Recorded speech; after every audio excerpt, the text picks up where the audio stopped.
Dicen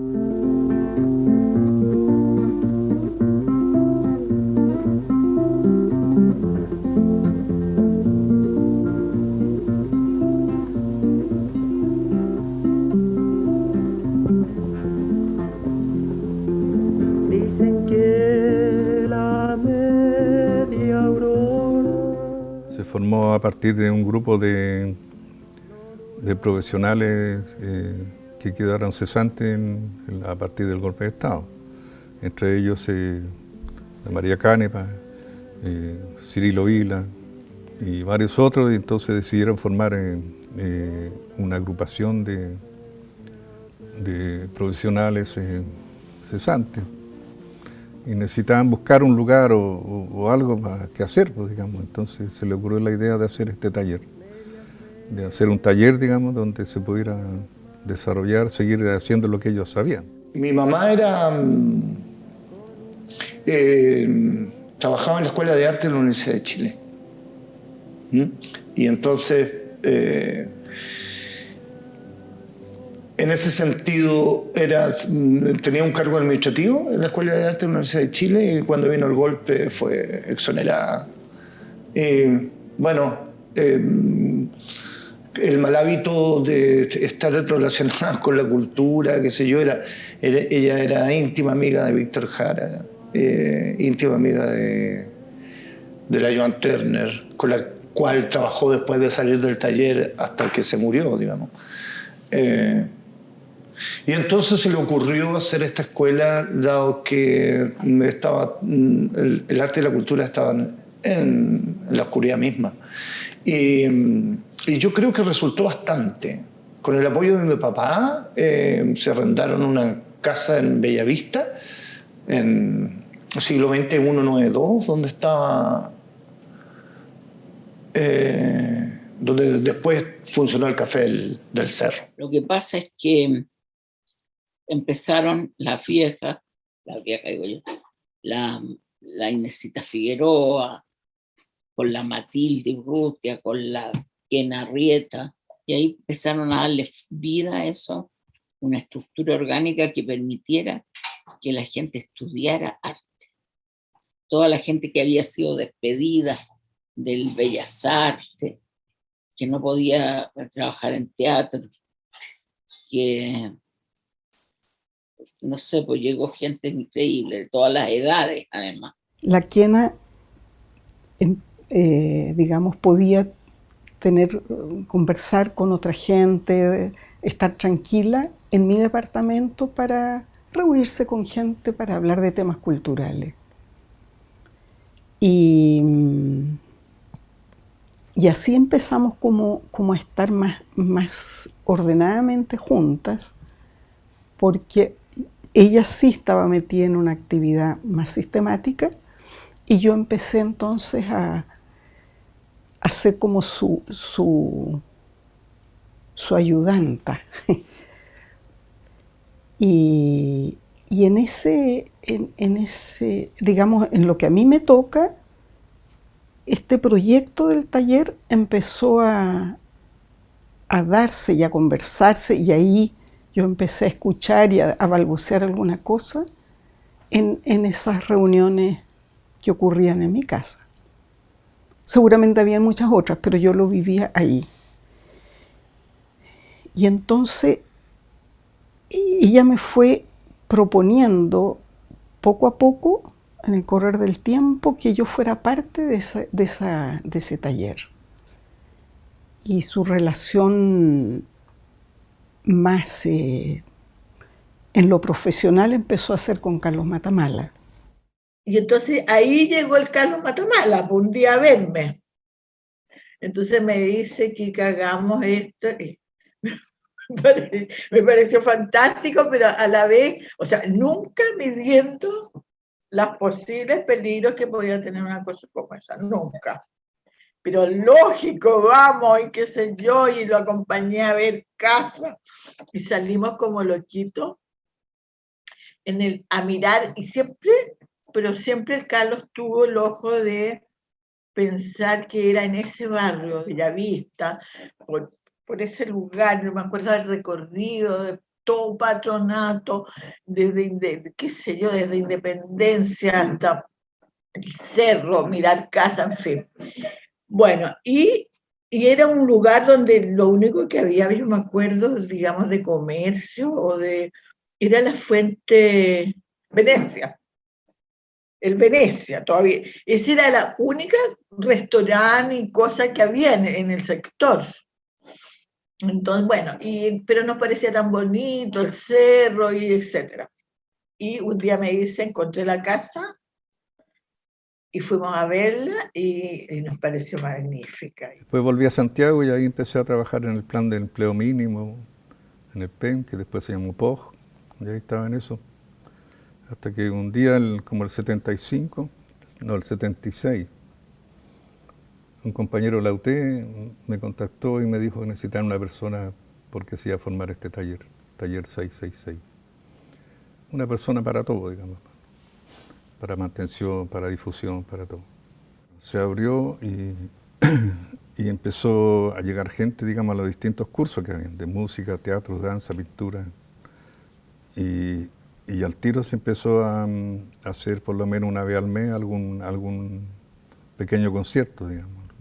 Yo creo que el primero que cantó varias veces ahí era don José Quilapi, un tenor mapuche que él hacía clases de voz. Tan solo sombras, nada más.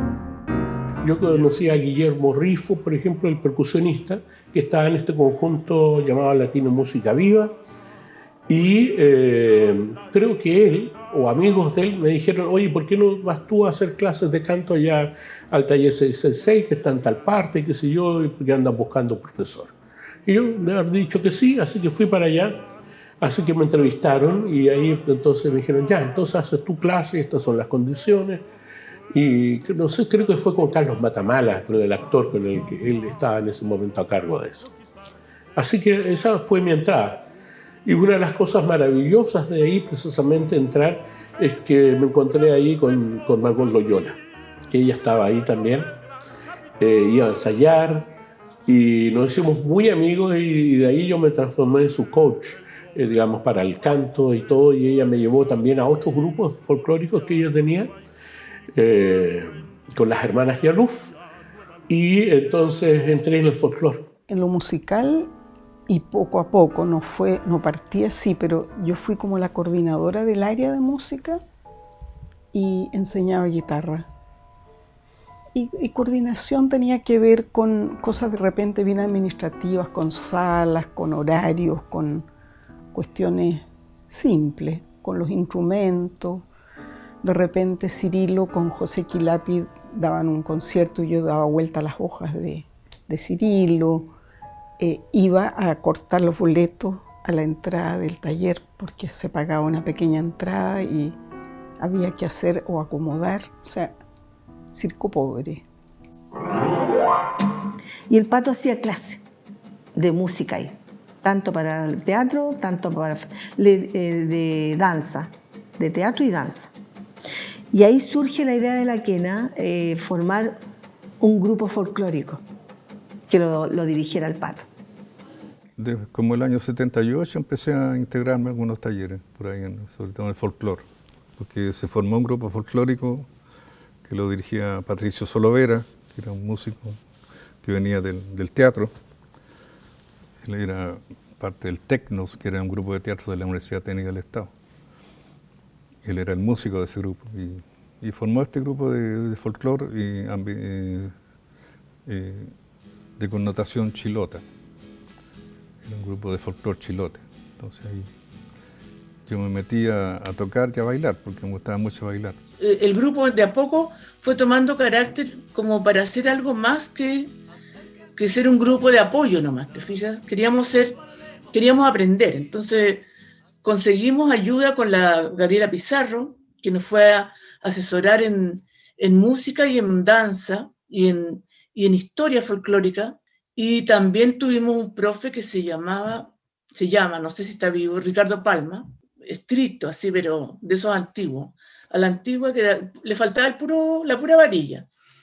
Terrible, llegábamos a llorar con él. Pero eso como que nos profesionalizó un poco, ¿te fijas? era un grupo que iba, porque la mayoría de la gente de ese grupo no tenía dinero para pagar ningún taller, y llegamos ahí porque seguramente nos gustaba el tema cultural y no teníamos plata.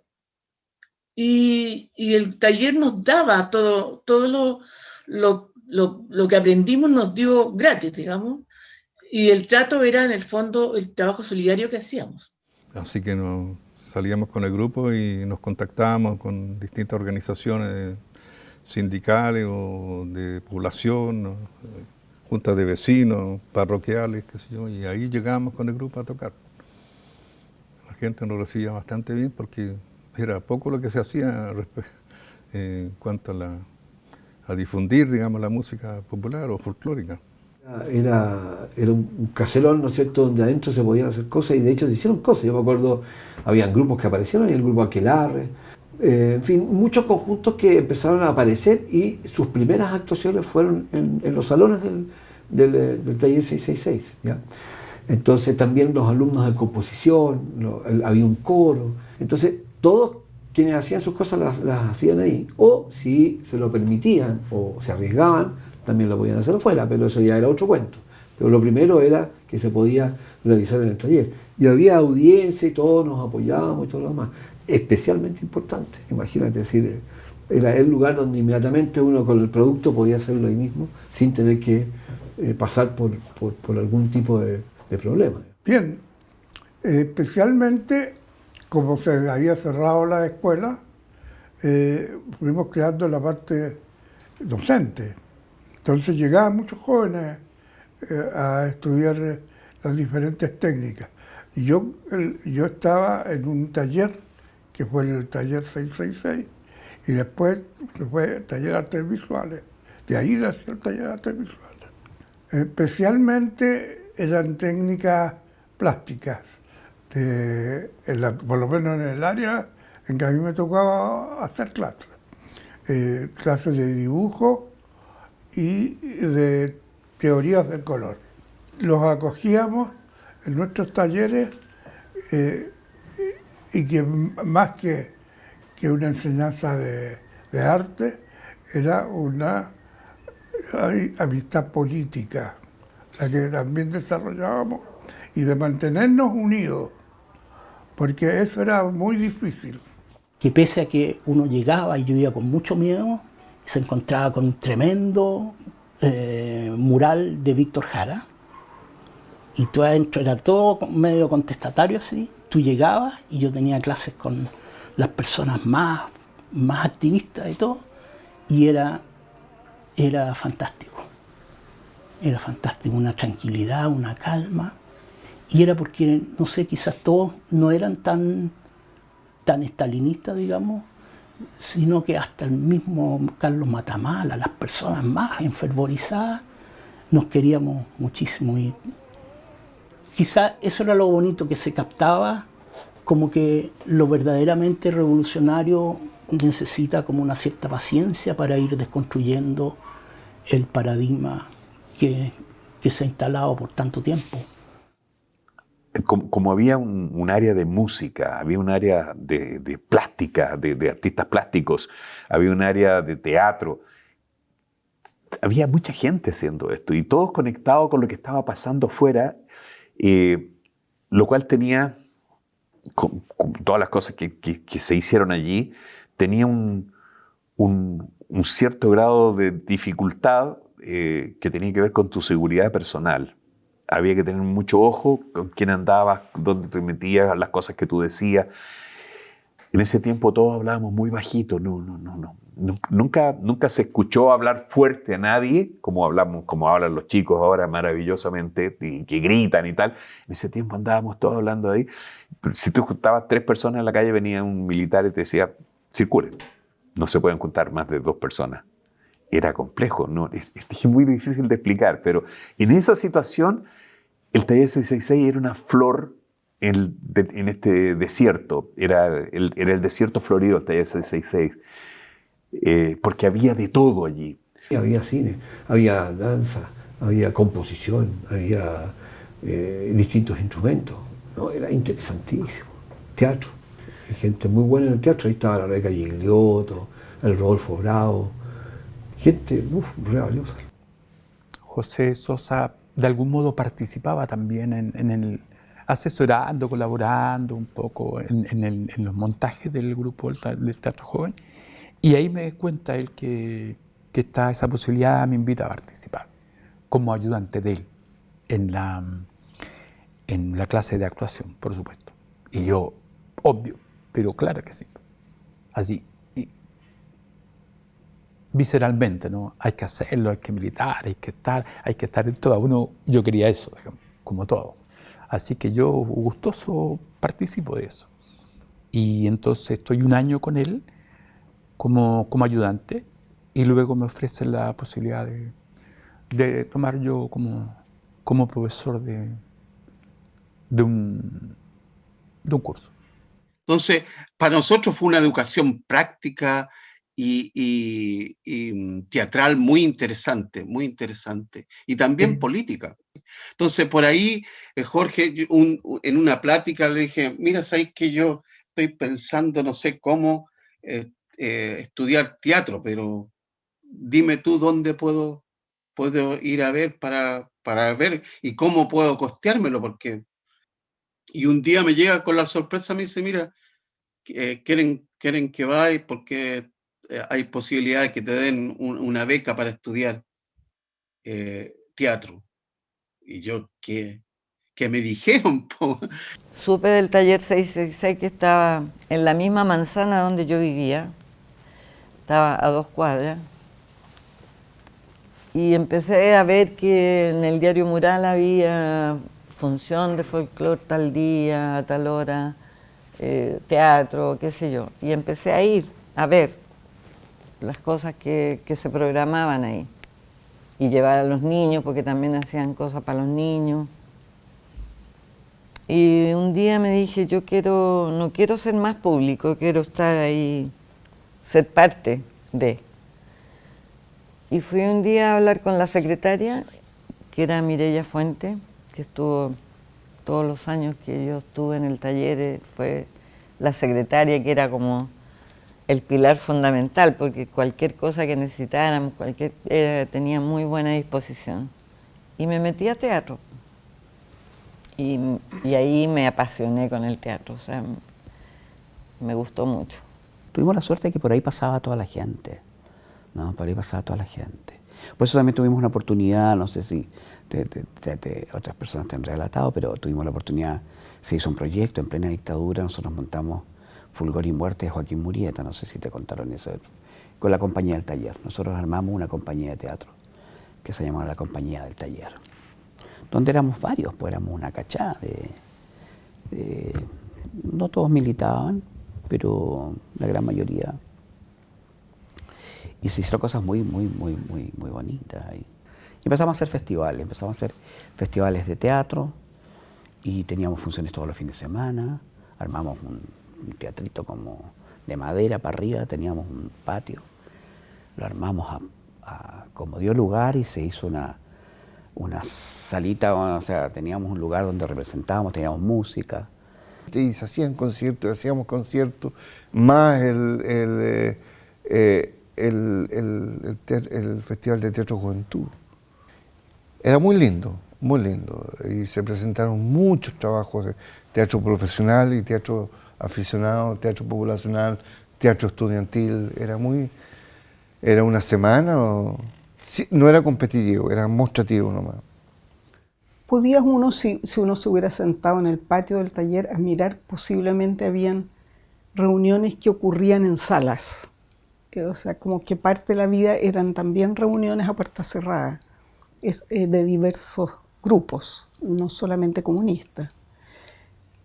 Pero yo diría que la actividad política se daba en en la elección de las obras de teatro, en el tipo de canciones, o sea, estaba implícita en ese sentido. Era un mensaje que no era literal, no decía abajo la dictadura, porque igual era un taller con con público, con gente que venía a matricularse que tú no sabías.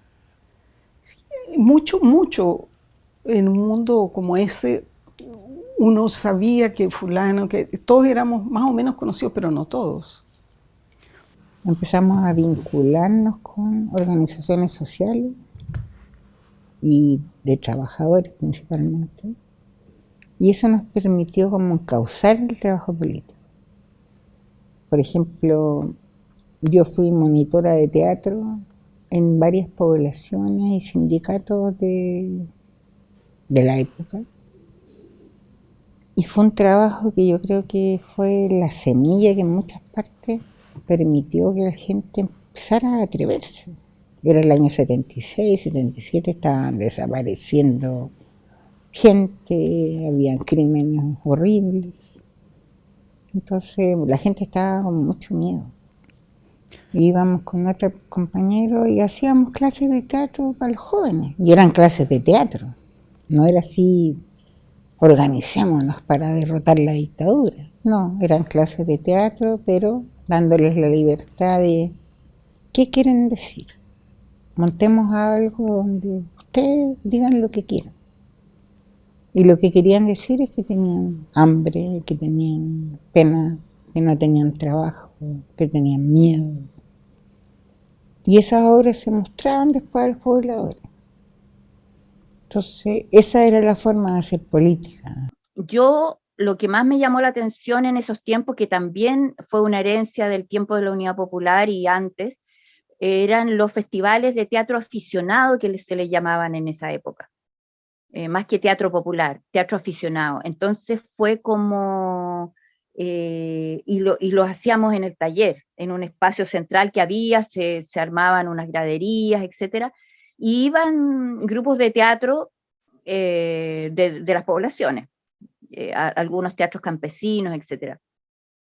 Entonces fue como un espacio también muy formativo.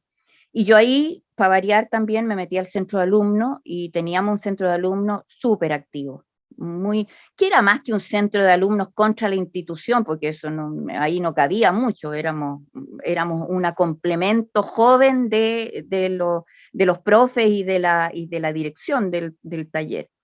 Y nosotros empezamos a hacer toda esa parte, digamos, que tenía que ver con los festivales, organizarlos, etc. Conocimos a la gente del taller.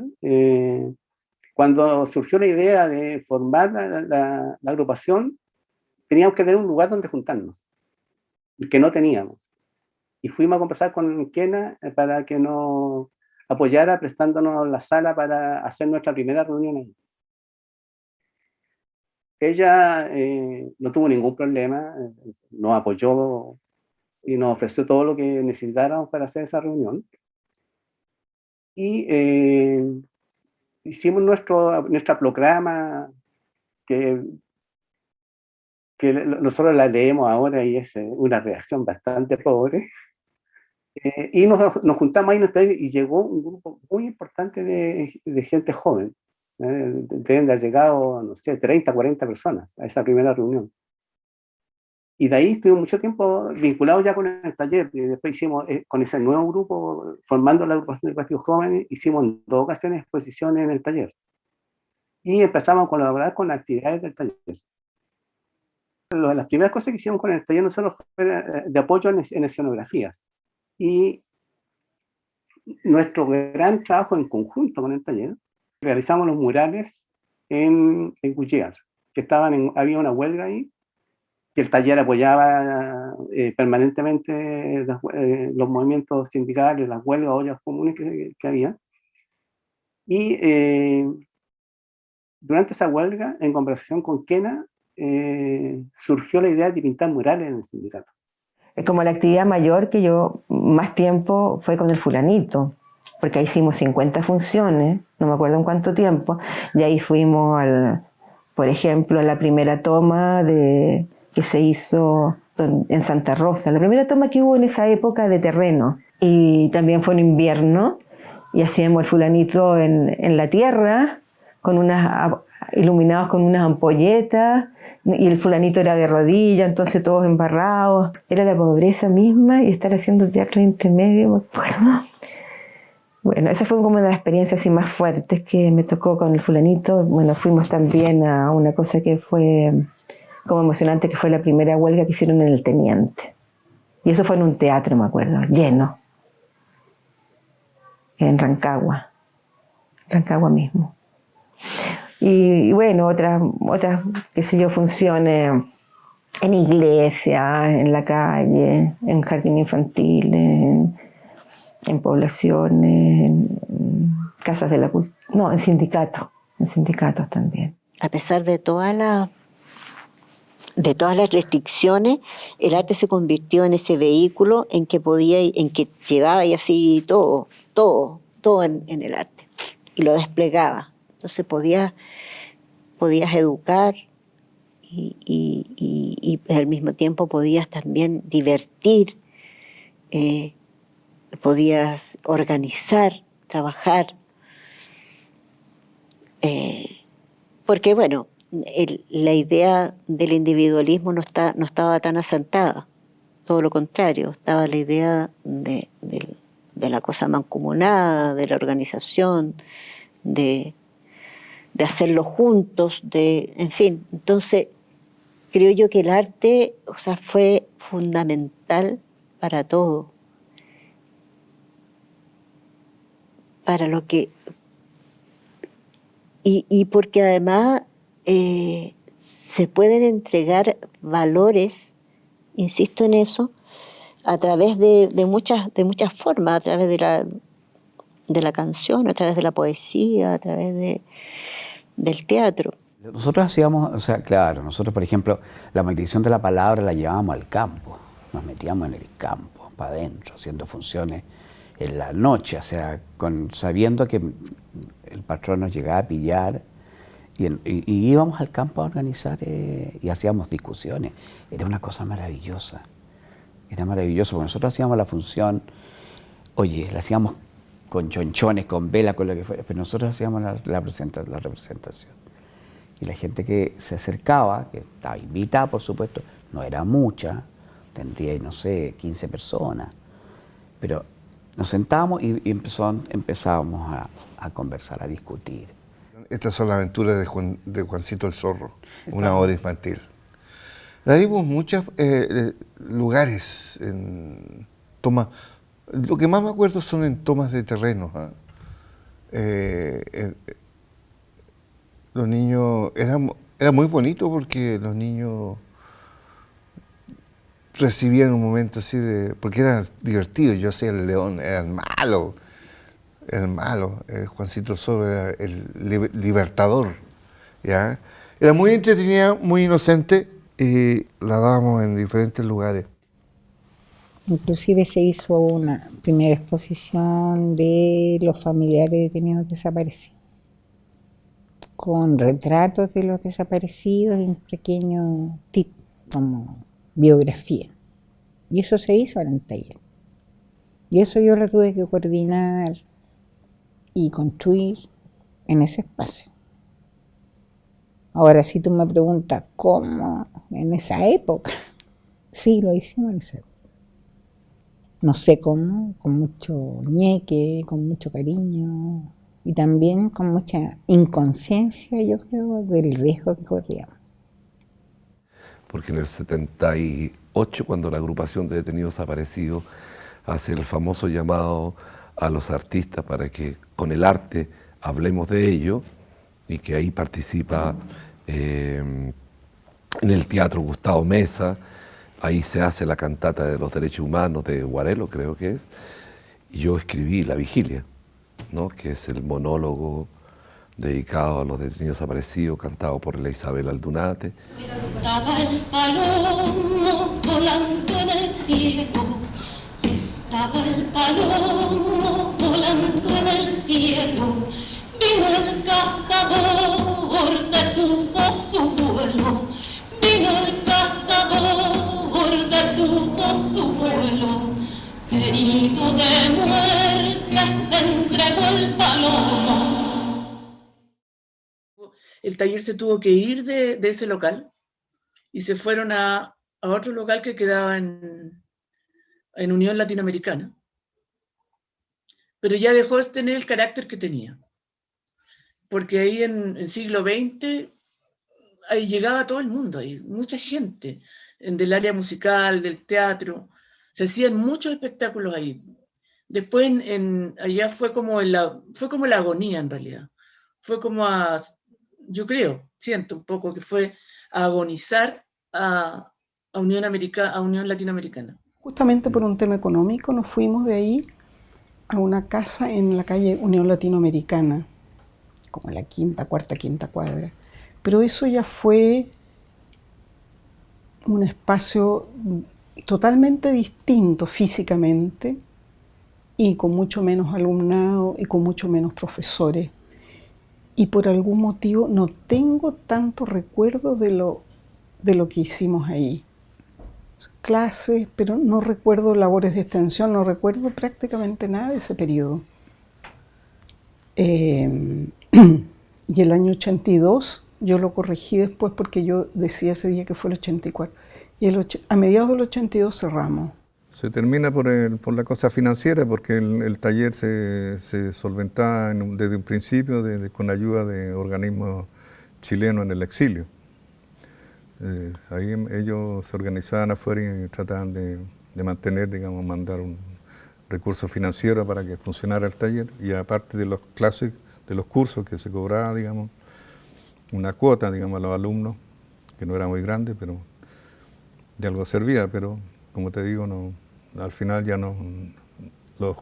fueron menguando mucho las ayudas, y al final ya no llegó, y los cursos ya no podían. Lo que se cobraba, digamos, en las clases ya no alcanzaba para nada, digamos. Entonces hubo que cerrar, ¿no? Fue una escuela para una época. Yo creo que por eso que también logró esa célula sobrevivir un determinado tiempo. Y de ahí ya fenece, ¿no? Cumplió tal vez ese era su objetivo. Encenderse en ese momento tan crítico de la realidad chilena y hacer algún aporte. Y después de ahí avanzar. Ahora, te digo, de esa experiencia salió todo lo nuevo. El canto nuevo salió de ahí. Mira, la Kena fue una maravillosa persona que yo valoro muchísimo, porque ella le daba un sello al taller que era como de calidad, de seriedad, todo lo que se hacía. Yo nunca vi algo de mala, o sea, de verdad, como de bajo nivel cultural. Y ella me acogió, ella era amiga de mi padre, muy amiga, militaban juntos, etc. Y ella me acogió como, yo siempre sentí como una hija, una discípula, y de ella aprendí todo en relación a la cultura, y me enamoró ese mundo, también por lo que ella me transmitía, ¿no? Ella era teóricamente además bien potente, tenía como toda una postura, estudio, investigación, etc. Entonces, y una vivencia muy de lo que había sido para ella toda la Unidad Popular y antes. La Kena Arrieta, que fue la que mantuvo el taller hasta el final, la mamá de la Francisca, era una vieja brillante. O sea, tú no venías con chicas, con la Kena, tú le planteabas una cuestión y ella te la analizaba de un punto de vista con tanta claridad y véanlo de esta manera, o sea, y realmente nos generaba un proceso de discusión que era muy enriquecedor. Y así todos los viejos en realidad, todos los viejos te aportaban ahí, de Cirilo Vila, me acuerdo. Maestros. Todo lo que yo soy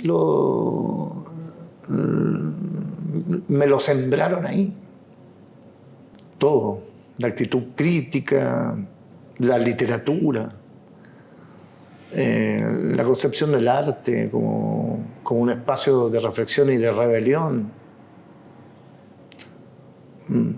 Pero todo, ahí estoy, digamos. No he salido de ahí nunca.